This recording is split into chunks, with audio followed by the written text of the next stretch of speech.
na walang bawas sa akin. Kaso lang, nakagastos ng 3.5, hindi ko alam kung bakit na sobra. Yan ang tanong doon. Kaya nga, ayusin mo na nila ni Presidente at saka ni Auditor, yung hindi nabigyan, pasensya lang muna. Kung saan mabibigyan sa inyong pera yun eh.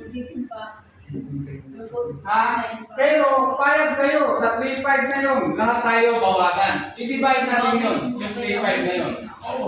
Hindi. Sandali lang po, sandali lang po. Payag ba kayo? Ako hindi.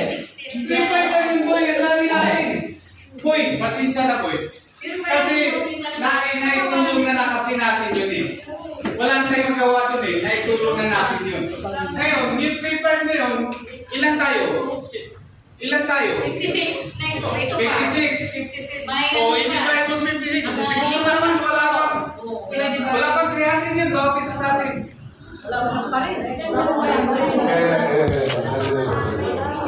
Ganito po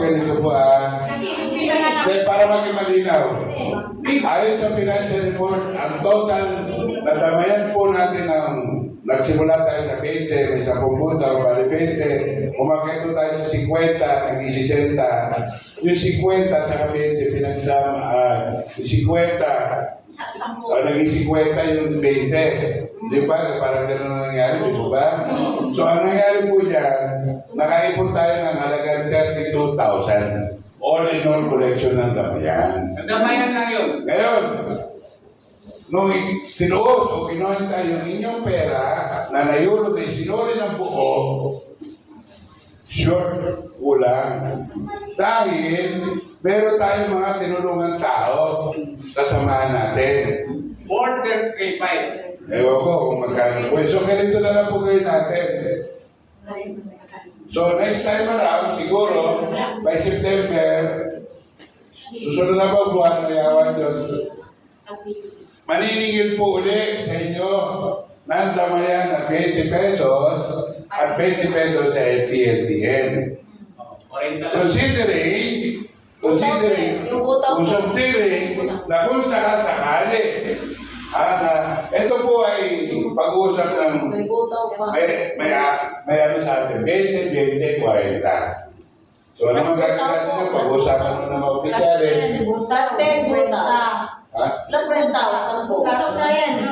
10,000. Wala tayo So, magiging 50. Yes. Ito kanino po.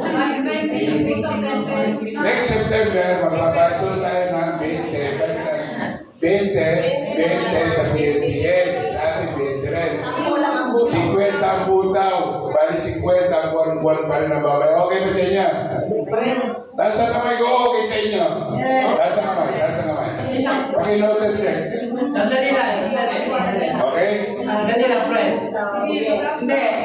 Hindi ba pinag-usapan natin, ibinalik, magkano lang ang withdraw? Pwede mo lang. 45. Magkano nitira? 4 million na lang. 4 million. 2,000 plus na lang. 2,000. Ito. Aalisin nga yung tambayan, di ba? Aalisin. So, yung bali magiging 30, 20 yung PLTN, 10 piso yan, doon tayo mag-uumpisa. Mag-uumpisa ulit tayo sa 20, 10. Hindi, bali 30 lang. Hindi. Meron tayo PLDL, 20. Pwede ba kasapan natin yan sa Okay. Sige. Okay po.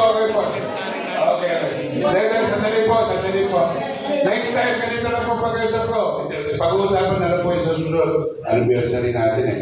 Sige, tama sir. Salamat. Ngayon, ang mangyayari na pag-uusapan po yan. Pero nakita ko kanina, mukhang okay na po sa inyo.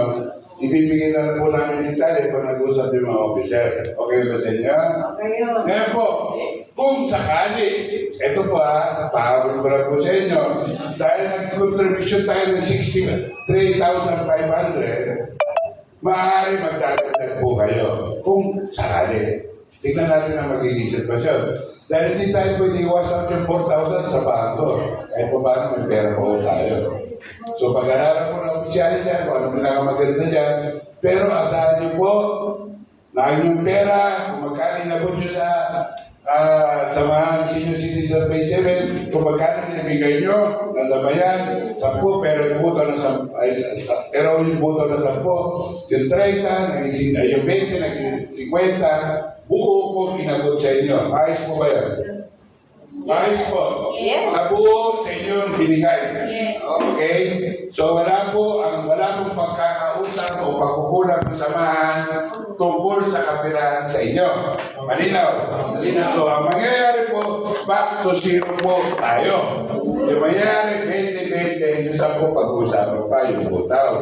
Pero po, ang pag-iusap ko lang po sa inyo lahat, ngayong apulo yan, yung mga natulungan natin, nasunugan mag-iako po, yung iba pa ng financial assistance, ang binigyan po natin, tayo po ay pagtulong-tulungan natin para maka-recover na po tayo sa next sigilan po ng treasurer at audit ng auditor. Okay ba sa inyo? Okay. Okay ba? Taas na kamay. Pag okay. Pag-usapan natin. So ang mangyayari dyan, kung ano yung binaba ng officer, yun ang sisigilin sa inyo. Yes. Okay ba? So meron pa ba tayong games? Pero magkano po ba yung sisigilin po sa... Ano po yun? Magkano po pag-usapan po sa... Sisigilin na ha? Wala pa tayo. Sige. Ulitin ko po ulit ha. Ulitin ko ulit. Kung sa September magsisimula tayo ng mga maniningil ng mga membership fee. May mga dumarating na gusto mag-member sa atin. Salamat sa Panginoon. Ngayon, nandiyan yung ating treasurer para maningil. Ngayon, maniningil po tayo ng ating membership fee. Susunod. Ngayon po, yung naman dating membro ay sisingilin ng sa 20 para sa tamayan po natin, 20 para sa PLTN. Meron po 10 na dapat butaw. Ngayon, pag-uusapan pa ng officer kung i-implement siya ng hindi. Tanong, meron po tayong babayaran pa mga notebook. At ang naitulong natin na sa samahan ng financial assistance, kung ano pa man yung mga natulungan natin sa nangailangan dito sa atin, ay nagkakalaga ng 3.5. Ayon sa approximately siguro yun, hindi na nyo na exact price eh. Ngayon, pag-aaralan po ng officer, kung magkano dapat i-deduct sa inyo. Ngayon, kung sakali at mayroon i-deduct sa inyo, para tulungan nyo kami para magka-recover tayo. Yes. Okay po ba? Kasi ang tanong ko kanina, naibalik ba sa inyo ng buo yung pera nyo? Opo, sabi nyo. Yung pera nyo na inuulog nyo mula na nag-membro kayo? Opo. So tulungan po natin ang samahan. Kasi pag hindi natin tinulungan ang samahan, wala tayong ilalakad-lakad, alam nyo na. Okay, kuya? Okay, sige yung pag-usapan na ako sa iyo. Kung tanong, naka-minutes ba? Naka-minutes? No worries, press. Yun yung pag-usapan. So, palagay ko, masaya ba lahat? Masaya. Naging malungkot tayo sa... O sino ba masaya?